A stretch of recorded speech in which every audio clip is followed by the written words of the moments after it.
to have control over the left side of your body, while I feel dominant on the right. Oh, let go of that. Oh, bitch! How about a little respect for the deceased? Well, sometimes you can't get out and about as much as you would like to. You're stuck in for some reason, like I'm stuck in today. And then, yes, you get bored and you get fed up with looking at the same four walls. He's gonna do it. He's gonna do it. Here he goes. Do it. Do it. Yeah. Oh.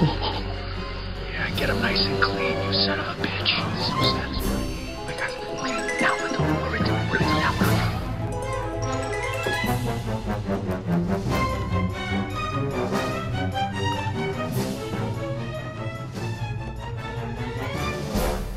See, that wasn't violent. No. I give it like, what, 1 out of 30? That was a tight, cramped place. And That's speaking true. of cramps, I'm Mark. And I'm Tom. And we are the Cinemaniacs. That's a little in-joke. A little in-joke. Well, I won't get explicit. Okay. Because it's before 10 o'clock. But I will say... you may not see him a lot. I may be putting in occasional appearances. I get my own camera for this. This is okay. My stomach's a little fruity today. So if you see me... if we come back from a clip and I'm not here, I'm taking care of some business. Yeah, or I've just taken over. I'm in the break room, as we like to call it here. There you go, right. So a whole long-ish roster of films today. Yeah, it's not as long as it could be. But we'll start off with Amy Schumer. Not my favorite performer of all time, but I know a lot of people like her a lot.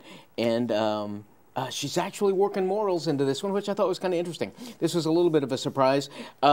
She plays kind of an Amy Schumer, you know, very nice, but you wouldn't call her up there 10-wise, Bo Derek kind of thing. And she has an accident, wakes up and thinks she's the most attractive, most beautiful person in the world. She's super motivated. She goes out and conquers the world until at one point in time she finds out, wait a minute, this might not be the case. But even so, she still thinks to herself, I feel pretty.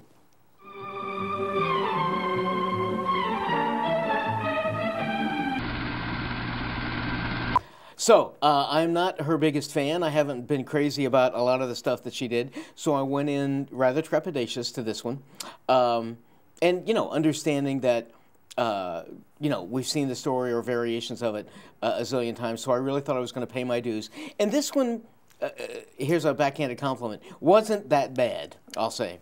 If you don't like her, she's really pretty good. I think, is she learning how to act? She's taking somewhat more serious roles.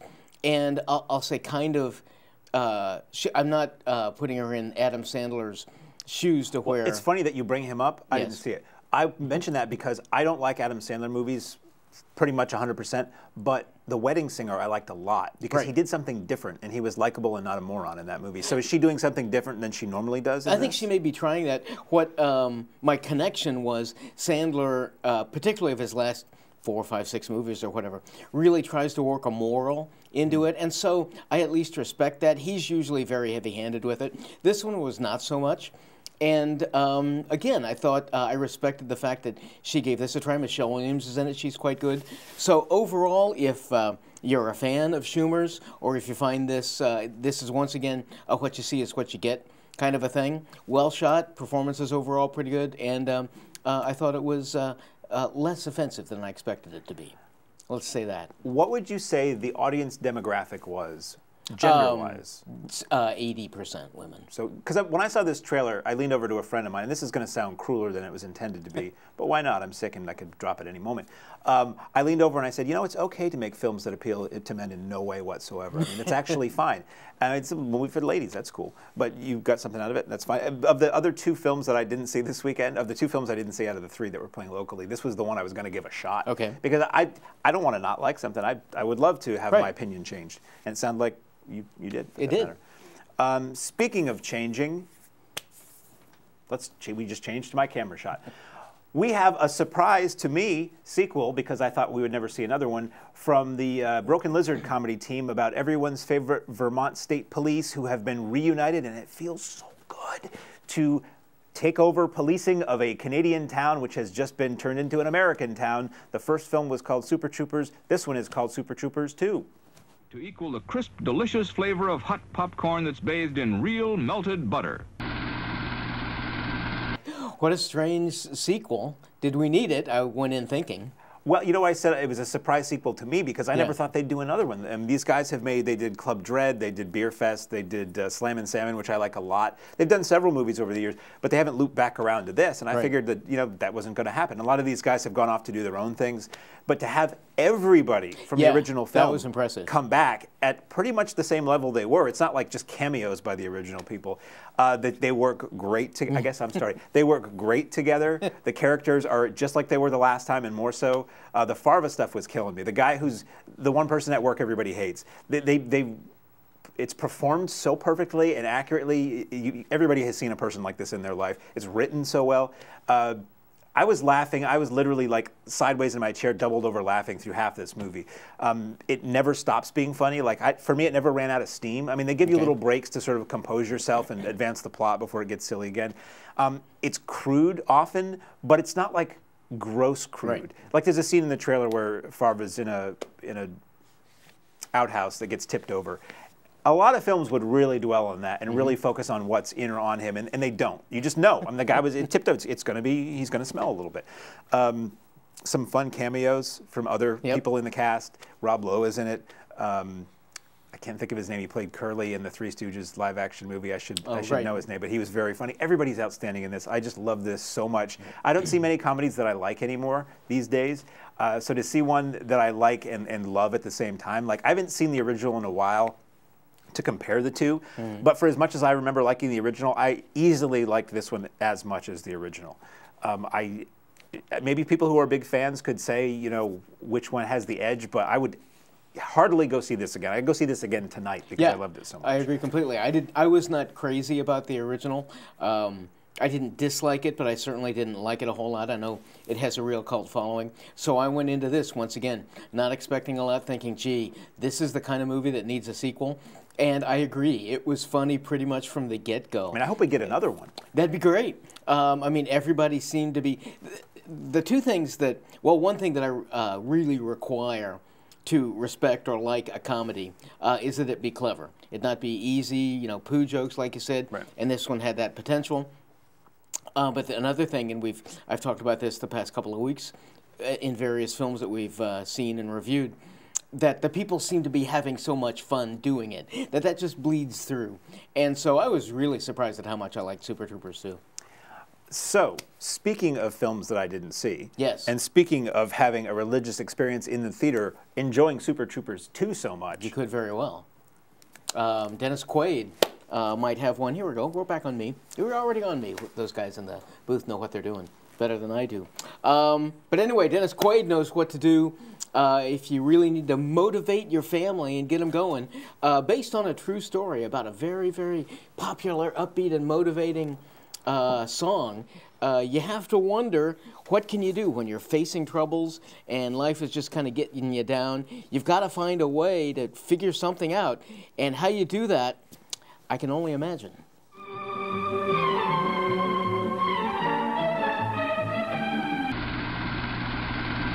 I'm really surprised that they did an entire dramatic film based on the writing of that song, The Martian Hub. The Martian Hub, yeah, Papadoon BB. Yeah.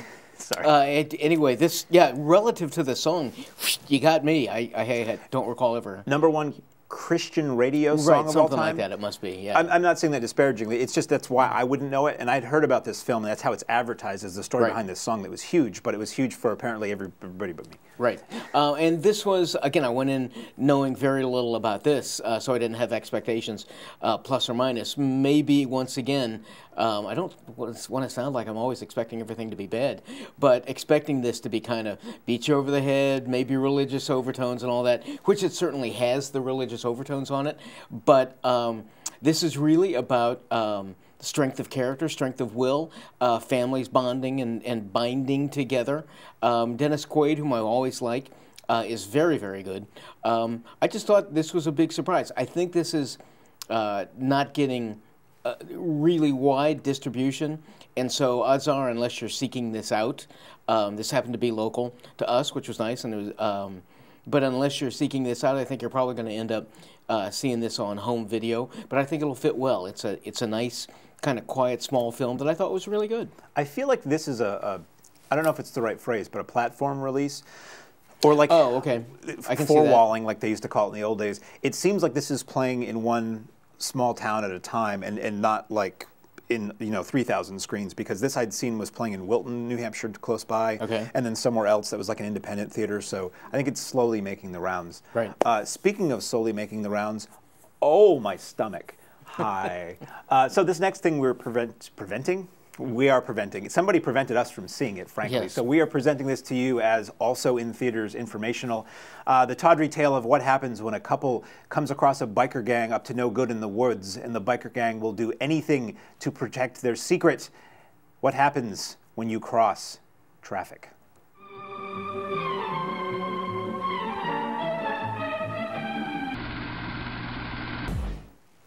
So that looks like a fun family you know, feature. I haven't. We've seen the premise a zillion times, so I didn't see this, nor did you. So we can't really comment on it, but you know, you've seen the trailer. It's out there.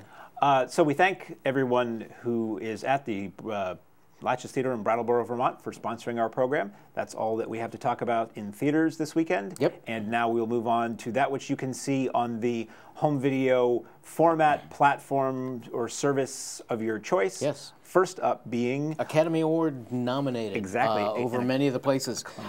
Tom Hanks and Meryl Streep lead a team of investigative forces. Hanks plays like the senior editor, and Meryl Streep plays the recently widowed owner of a rather important newspaper that happens to be investigating some strange things that occurred in 1970, I think actually one, but two was really when it started getting underway, in the Watergate Hotel in Washington, D.C. If you're going to commit crimes and then try to cover them up, you better hope you aren't pursued by the Post.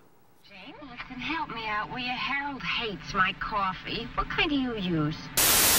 So, one of the things, it's funny that this comes out on video when recently we had Chappaquiddick, and one of the things about Chappaquiddick, not that I didn't like either of these movies, I respect them all, they're all very well made, but with Chappaquiddick, which is about Ted Kennedy and the issues that surrounded that tragic accident, I didn't learn anything. I grew up during that era, and so I didn't learn a whole lot from Chappaquiddick.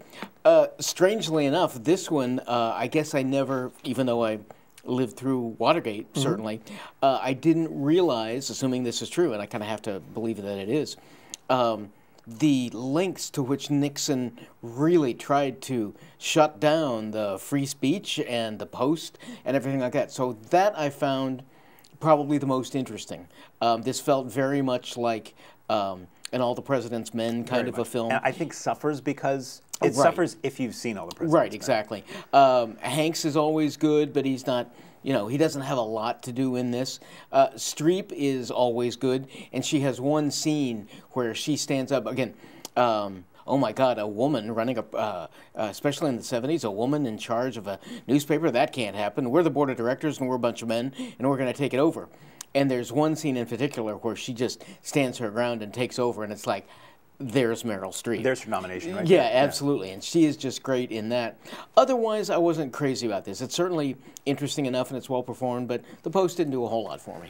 For me, this is about the publishing of the Pentagon Papers, which is something I'd always heard about growing up, but I never knew what that meant. Right. So for me, the biggest takeaway from this is understanding what that was and how it all went down. Basically, it was a series of documents and reports that were leaked out of the Pentagon, basically saying the war in Vietnam was not going well, despite what the government was telling the people. The big takeaway was that this document was saying the government is lying to its people. So it is somebody smuggling those papers out, how they came into the hands of the Washington Post, and then whether the Post was going to publish them or not, being threatened by the White House or government agencies. You'll go to jail if you do this. Right. So it has a whiff of All the President's Men, but it doesn't work as well for me as a thriller. Maybe because I've seen All the President's Men, and this feels like technically it's a lot of the same players. You could cut these two movies together and say, have a title card that comes up and says, now everybody's going to look a little different. And then you continue. Because this sort of ends, I don't want to give it away. plug your ears for 30 seconds if you don't want to hear how this movie ends. This ends with basically the opening scene from All the President's Men. Started right up. So it was interesting on that level. I didn't love it. It was interesting to see Bob Odenkirk and David Cross in this movie as guys looking like their age, and seeing them together in a shot. And I'm like, hey, it's the Mr. Show guys, and they're playing different people. Directed by Steven Spielberg. Yeah. It didn't have the Spielberg magic to me. And I'm not talking about, you know, flying animals or people going into video games, but when his name came up at the end, I was like, oh, wow, I would never have guessed. This didn't seem exceptional in any way. When did he have the time to do this? Because Ready Player One comes out like a month later. He did it while Ready Player One was rendering a preview. You're exactly I think, right, probably so. So I didn't love The Post, but it is an important part of American history, and it has Oscar-nominated performances in it, so I think it's worthwhile for people who lived through that era, certainly, and would maybe like a little more insight into how all that went down. Sure. Up next is a film that... You can call it that, I guess. Well, it's in color. We have Liam Neeson starring as a man who is set upon a path of adventure by a mysterious woman on a train. And adventure, action, violence, and CGI explosions ensue in The Commuter. Any place to eat? Are you getting hungry? I'm starved. So this movie was so bad that it made my co-host ill. I'll lay into it, but I know exactly what he was going to say, so he and I both agree completely on this one. Where did The Commuter come from? I guess Neeson had a car payment to make or something like that. This one is playing off, and if you remember from ages ago, Liam Neeson was not the action hero. He's not the one you'd think about. But after Taken, became so popular, and he was really quite good in that. I liked those quite a bit. If you're looking for that kind of action, or even the Taken kind of mentality, The Commuter is not for you. This is really convoluted. Vera Farmiga and Robert Wilson playing. So if you've seen them where they're playing Ed and Lorraine Warren, I forget if it's the Insidious movies or whatever those are, that seems a strange bit of casting because that's taken me out of it. So I see these young paranormal investigators deciding to help Liam Neeson find a witness on a train. This witness, and you don't really know why he's supposed to be finding them.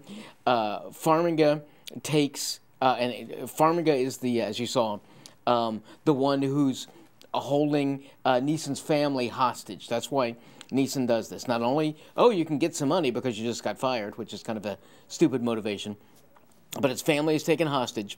Wilson plays Neeson's former partner in the police department. And so you've got these three triangle people going with it.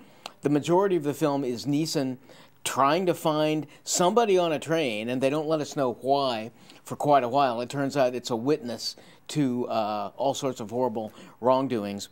And once that occurs, it becomes, once again, is Neeson going to let this supposedly innocent person go? This is convoluted and makes no sense. It's a real waste of three really fine actors. Yeah, I just thought The Commuter was really pretty lame. Moving on to something that I did not get a chance to see, but it is available on home video. And people we know actually have been talking this up. I think this is kind of a little underground kind of a film. A young man heads off to college into the craziness of Manhattan and New York City, but his life gets turned upside down when he meets a woman who is actually a mistress to his father. Pierce Brosnan is his father. And the young man decides that he and Dad have a lot of similar tastes in women. We find out that there's a lot of trouble for the only living boy in New York. Tender, too. So make Sunbeam bread your favorite choice.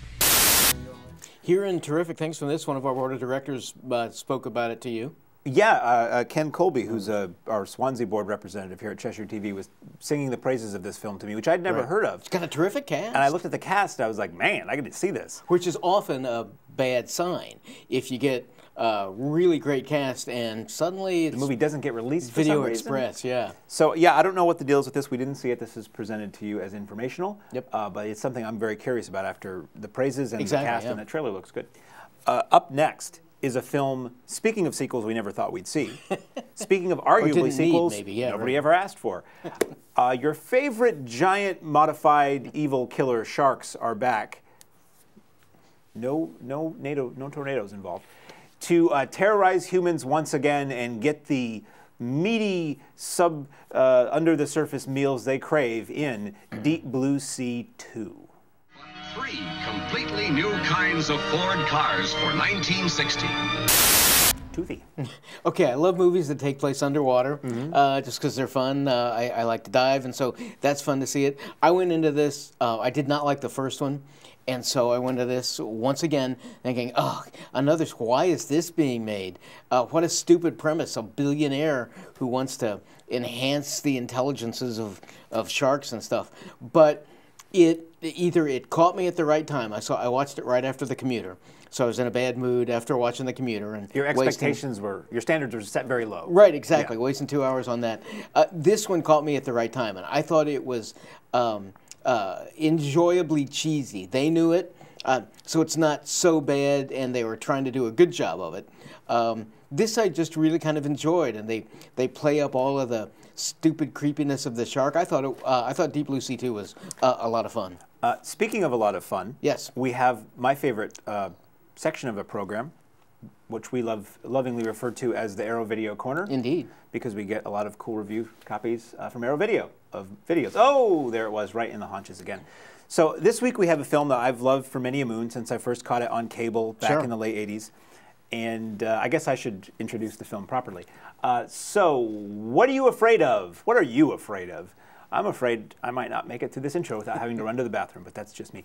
What are you afraid of when a giant spinning big top comes down from the sky and out of it come these strange creatures that shoot guns that turn people into cotton candy? Well, the best scientific term for these things would be killer clowns from outer space. Peaceful stroll outdoors, doing little simple chores. So this is clearly a huge cult classic from, I believe, the 70s. It's got the whole Arrow treatment. Mark would be able to tell you about all of the extras because he spends time and time again, as you know, going through all of those. It's given the Arrow treatment, it looks as good, if not better, than it ever has before. Relative to the film itself, if you haven't seen it and you consider yourself a cult fan of kind of kitschy horror, you really need to pick this up or one way or another and take a look at it. Clowns, clowns can be scary, so if you're not a big clown fan, you might enjoy kind of this. This just has a very strange sensibility about it. It's got a lot of the big stars that you'll notice from the 70s and then eventually the 80s, so that's a lot of fun.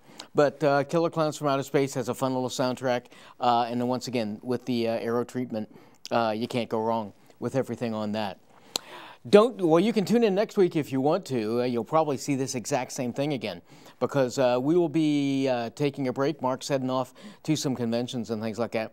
So tune in 2 weeks when we'll be talking about many movies, but there's one little film out that you might want to go get in line for right now with a whole bunch of superheroes banding together to fight an infinity war, which could be kind of wild. So, for my expatriated comrade Mark Nelson, I'm Tom Cook. See you sometime.